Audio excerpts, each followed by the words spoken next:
Check this ride out. The body work was done out of Gets It Garage out of Covington, Louisiana. That's considered on the North Shore. But anyway, this truck's got a lowering kit in it. He was just showing it to me. This is the ballast tank and the pumps. I just wanted to show you guys. I don't have one of these show up all the time. I'll show you the interior. But yeah, it's a nice looking ride.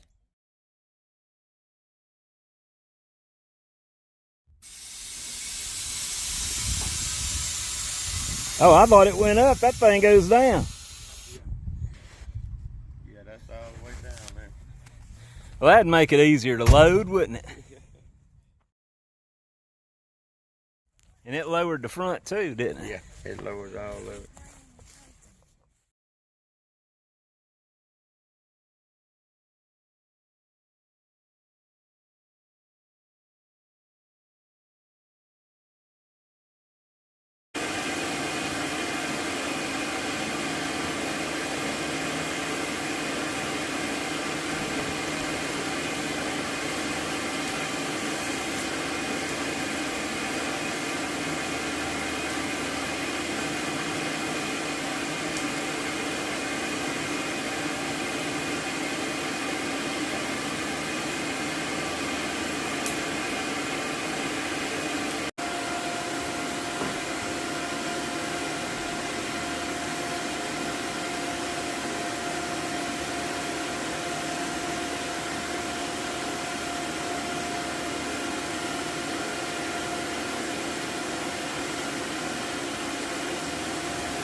This is a pattern that Keith Rucker sent.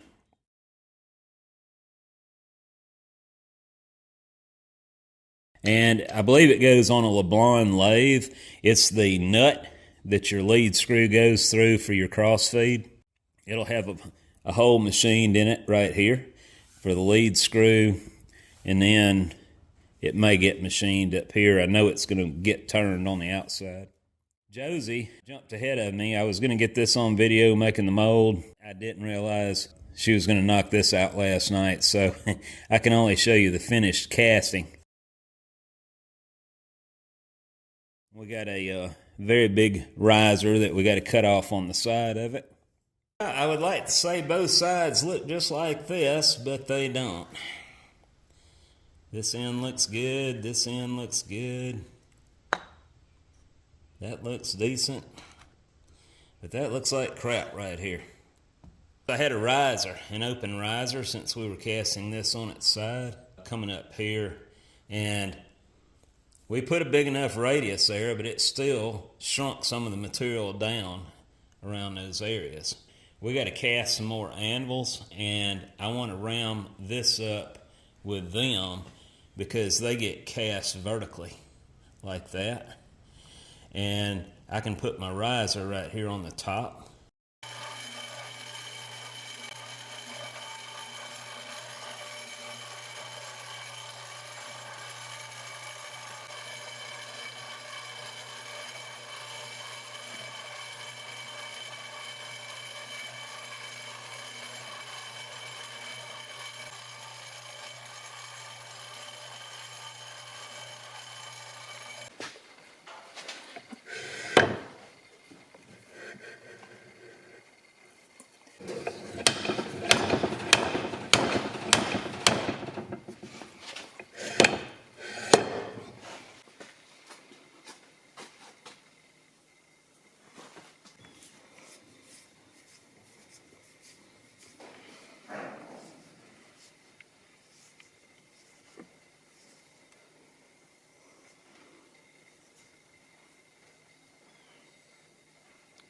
Okay.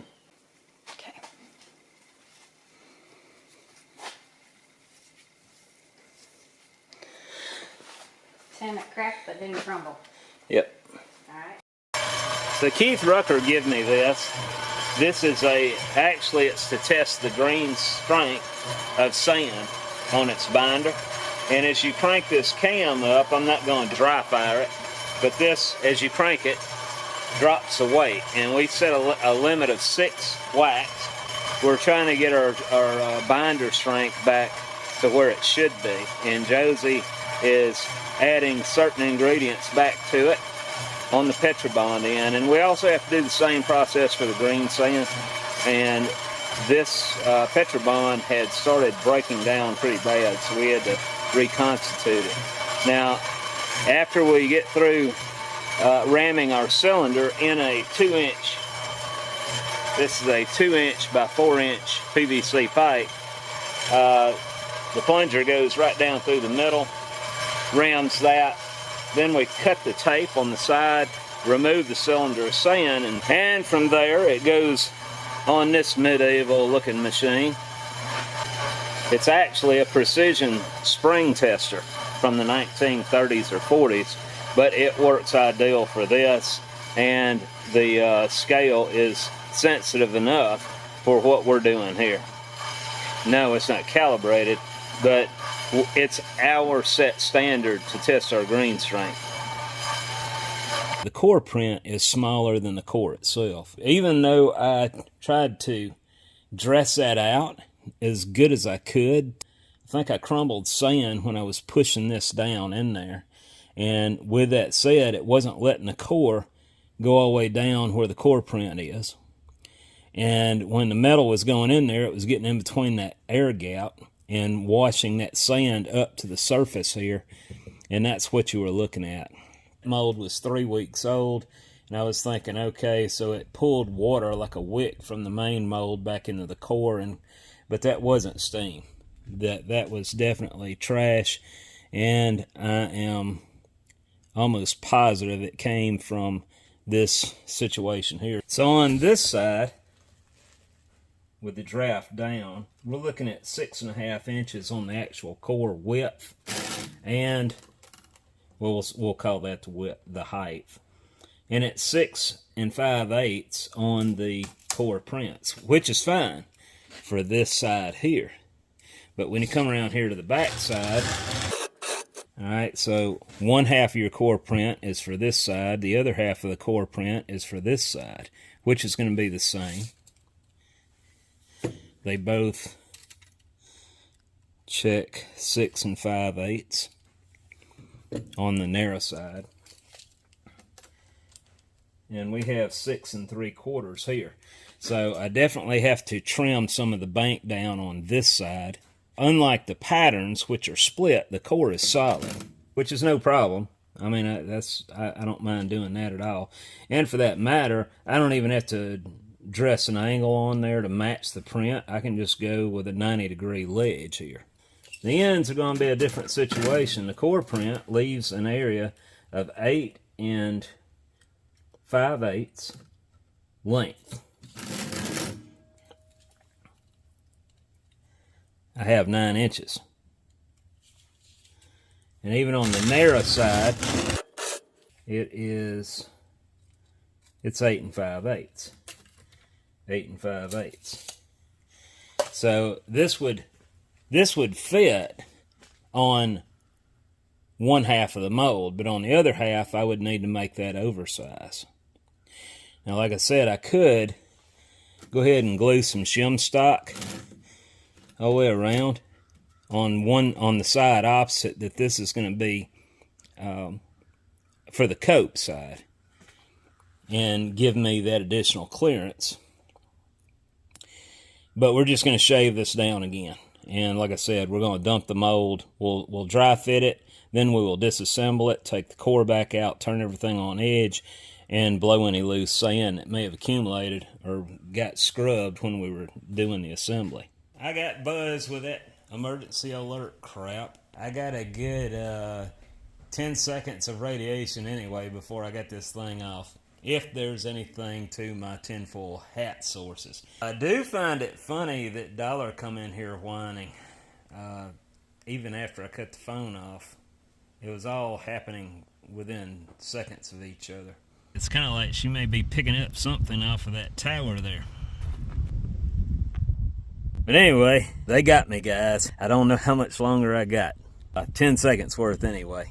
So if I'm not here next week, you know what. I'm making my last mold for Keith's next slide bearing, connector bearing.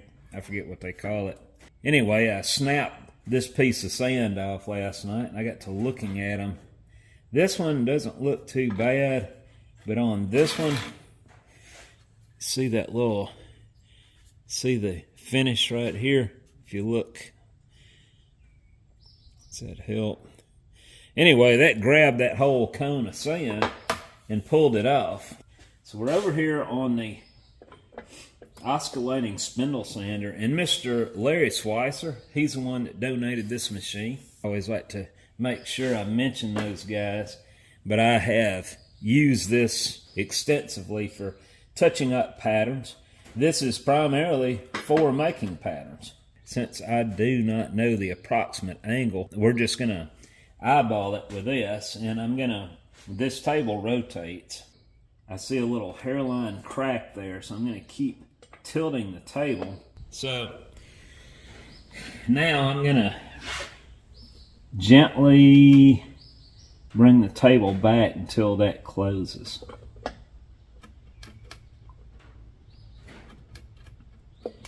And I should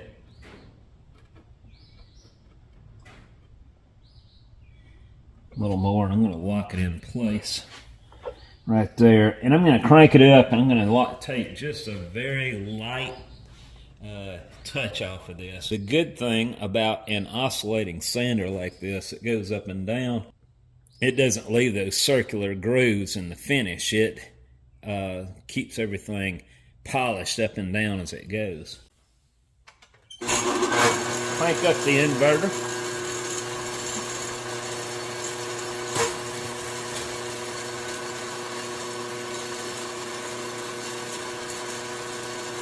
Actually,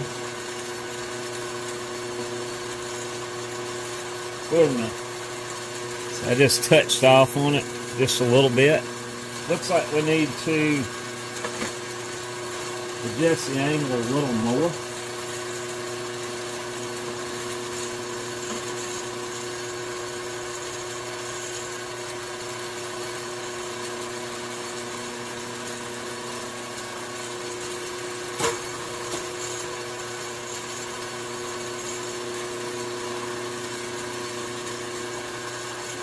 We're getting there. I don't want to take much off of this. I just want to clean up.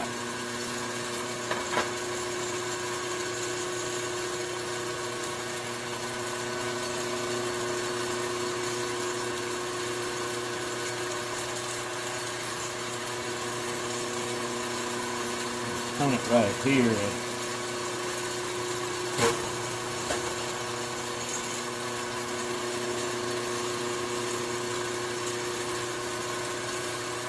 Still need to glue some more.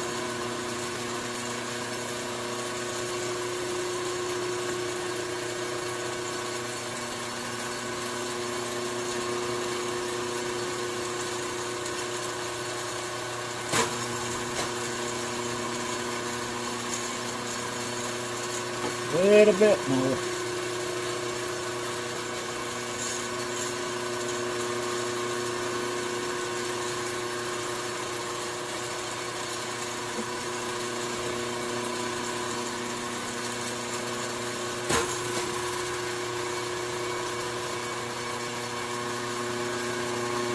So that's getting it more through the surface. I'm going to give it just a little more inclination, and then we're going to start going around and cleaning that up.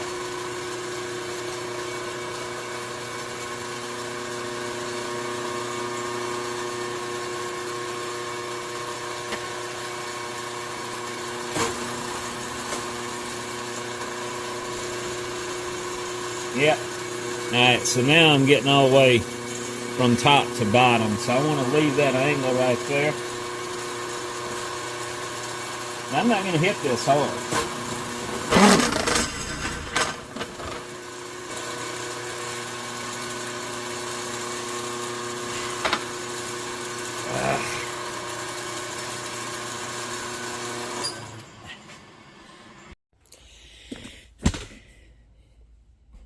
Alright. Stupid is, stupid does, guys. I got messed up a little bit there, but luckily that was as far as it goes. And luckily I didn't damage the pattern. Thank goodness. So we're going to start off by changing this spindle head, and I don't have one that is...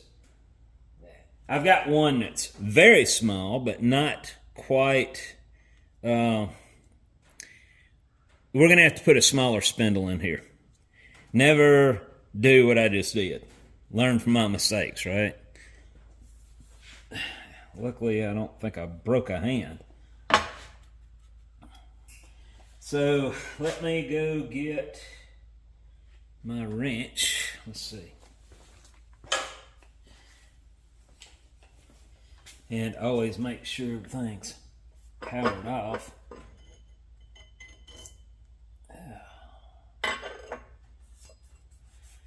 Scuff the table up a little bit. Man, I'll be right back. Well, I could have messed myself up there, guys. Luckily, I just got a few little cuts. Nothing major. I'm using a much smaller spindle sleeve now. I did not want to go with this one if I didn't have to, just because it's rougher. I had to actually build this up, and I had the spindle, but I did not have a rubber bushing or a sleeve to fit the smallest size. This one is actually, I was able to get some rubber fuel line that had a 1/4 inch ID and a 1/2 inch OD, stretch it down on there, and these are just individual Dremel drums, so it's a lot rougher finish. So I prefer not to use it if I don't have to, but we're going to have to. So anyway, let's try this again, shall we? I'm not trying to hog a lot of material out of there. I'm basically going to just clean that paint up. And once I do, I'll know that circular line that was grabbing in these plugs of sand is going to be gone.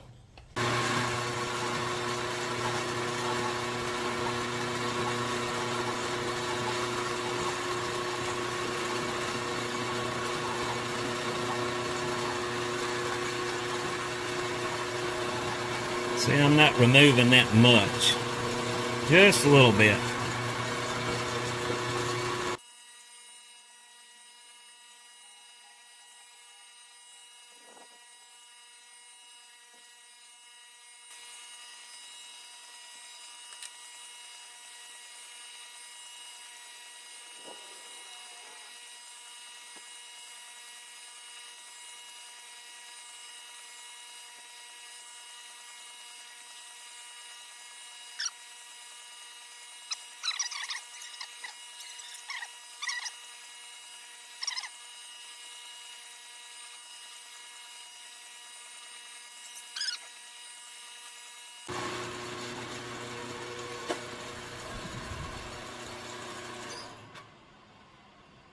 You know, I know a lot of you guys are going, Clark, why'd you do all that when you already got the mold made? And this is the last of the connector rod bearings for Keith Rucker for the steam engine that they're trying to get going for the Department of Agriculture in Georgia. These were releasing just fine on the first 2 attempts, and then last night as I was ramming them up, this one broke off as I was trying to pull the pattern, and I got to looking at the inside of the pattern and noticed that circular groove must have been grabbing it. So there's a method to my madness, now you know. And it's always good for views when I have injuries involved, so it's a win-win.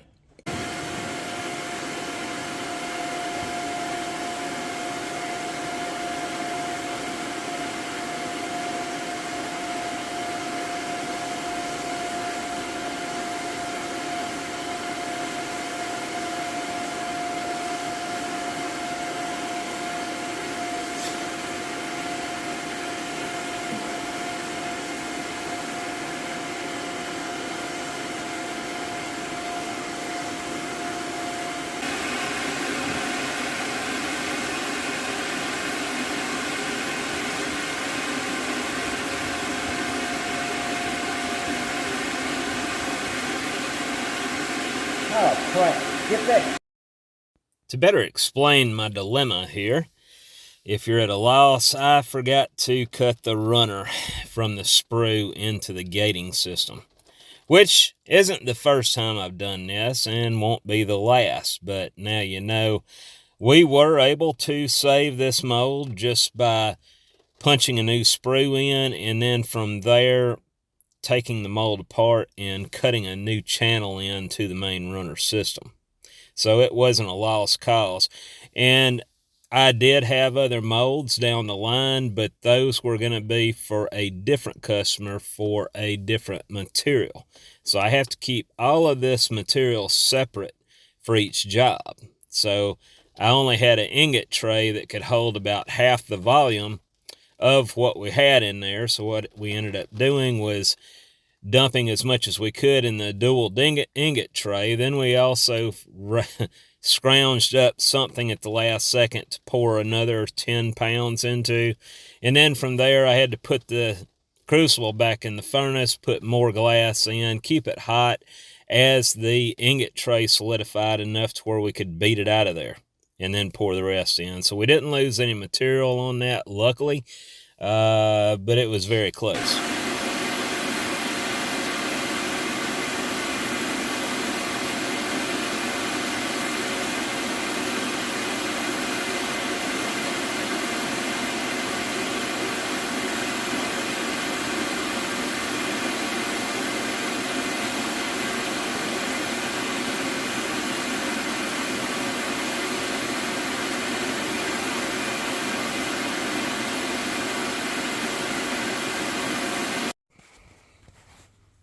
I think this did much better. We still had to tap it on the side, but I made darn sure to put a good radius in that. That's a lot better looking than this one any day. Nice.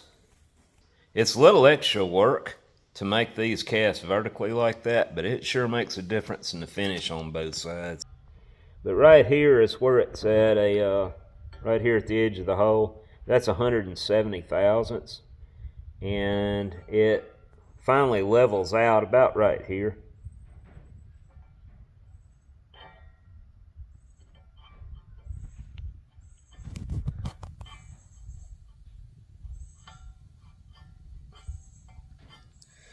But the surface of the casting looks good. Well, finally got the other set of 2 connector rod bearings for the Vulcan engine that Keith Rucker's rebuilding, ready to ship. This is the first one that we cast. I'm not happy with it. There is some voids there.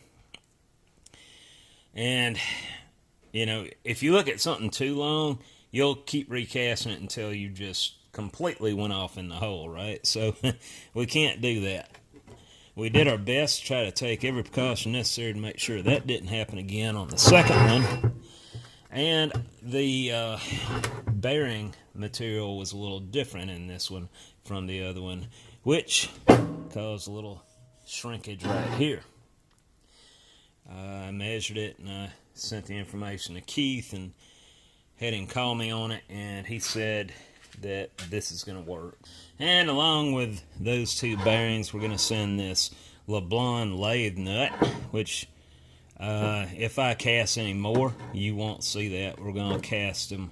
We're going to gate them up here. We'll cast them the same way, vertically. We're running behind on orders for the anvils. I've got several people waiting, and we ran out. So we had to get some of those cast up. Keep in mind that stuff is paid in advance, so we can't piddle around. I'll tell you guys, I got thinking the other day, I added up all the work we're doing around here, and honestly, it's the job of at least 10 employees, which I don't have. I'm doing all this by myself, so I appreciate your patience, because it is a very stressful, paced job, and trying to keep up with more and more people, it seems like, by the month, it gets to be overwhelming. I'm not exaggerating on that, but I do appreciate your patience. I've been blessed to have great customers that I'm very thankful for. And we are going to go ahead and get this shipped. Keep your eye out on Keith's video when he gets ready to machine that. That does go on a LeBlanc lathe. So any of you guys that are needing cross-feed nuts on your lathe for the compound, if you want to get one of these, I'm going to be selling them. I'm probably going to sell them for about, these are silicon bronze. I'm probably going to put $100 on them. Now, I mean, that sounds like a lot to you guys, but go ahead and buy you a blank of this stock and machine it yourself and see what you come out with at the end. You'll find out I'm cheap. Well, we have 3 more sets of bearing shells for the Minnesota Streetcar Museum. Got these all ready. Each one of these weighs 20 pounds. So to pour just one of these, when you add your risers, your runners, hey dollar, you're wet. When you add your risers, your runners, your gates, it all comes out to be 30 pounds for every half bearing. And these are going to go on a streetcar they're rebuilding, and hopefully they'll get at least another 100 years of service out of this after we're done with it. We already sent one pair to them several weeks ago, and they were able to machine it and give me the approval to go ahead and run the rest out. They said to go ahead and use up all the bronze and keep running bearing shells. We're getting very close to the end of the bronze, so if we get one more pair, we'll be lucky. So somebody got a bath. She's fixing to go on the road, so we had to get her cleaned up. This job right here is from Mr. Ray Fisher, which is a repeat offender, repeat customer. And anyway, this is a water tank bracket, and he needs 2 of these in bronze or brass, whatever he sent me. He sent me the material to cast 2 of these. And we had a few spots that we had to put some filler in and add radiuses to.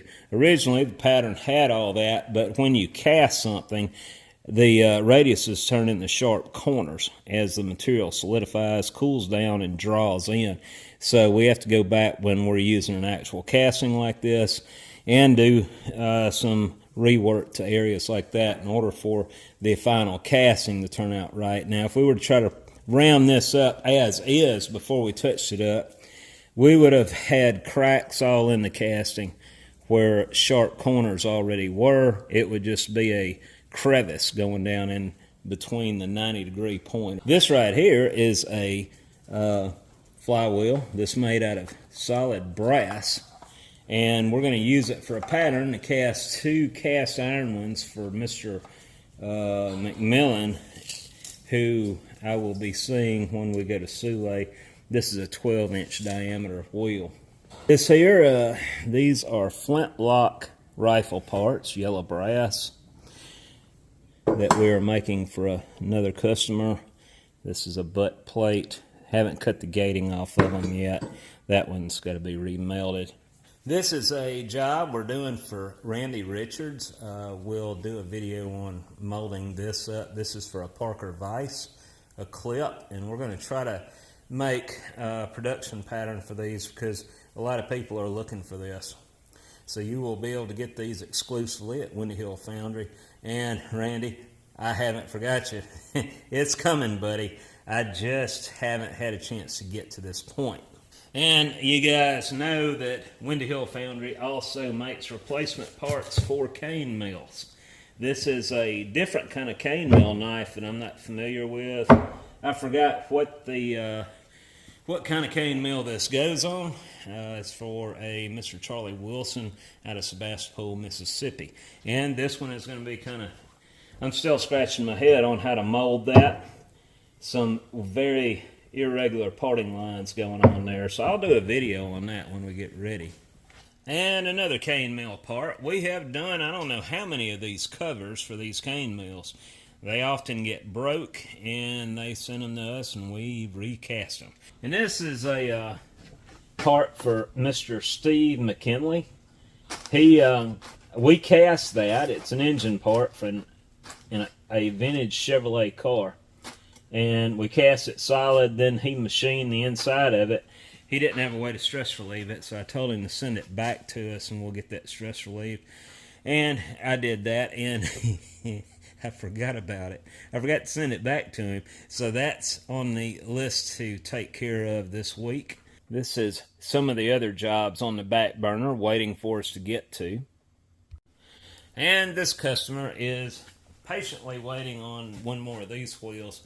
We have cast these for him before. This job, we've got to get it done. It is, this is one piece of it, and here's the other piece. They're identical. But anyway, we got to make two castings for that. This job, if you're familiar with Steve Watkins' channel, his buddy Don, this is for Don. We got to cast this thing and this thing. We've got to add filler to these holes and get that done. Steve's wanting to sell the machine, so we got to hurry up and get this taken care of. This gear I started doing a video on several months back. I said it's not going to work. We're going to send it back to the customer. Well, since then, we've got the ability to, I want to try out the laser cutter and make a pattern to just go ahead and make the gear from that and get that guy on his way. I don't have time to sit down and design gears, so I'm kind of at someone else's mercy to create a file for me where I can hurry up and get this taken care of. And once I get the file, I will show a video of us cutting out the pattern and putting the draft angle on it, and we'll go from there. We've got a lot of stuff that is readily able to be turned around and sent right back out once we cast it with no problems. And then we have a lot of work ahead of us with special needs. We're working on a bracket as we can for a customer up in Pennsylvania. All this, I'm looking at all this stuff staring me in the face every day when I walk in and see it, and I'm not that coordinated. Thank goodness Josie is, and she kind of keeps me straight and keeps me focused. If she wasn't here, I'd be overwhelmed. I'm only showing you a fraction of everything that's going on around here. But anyway, I hope y'all have a good day. I'll talk to you later.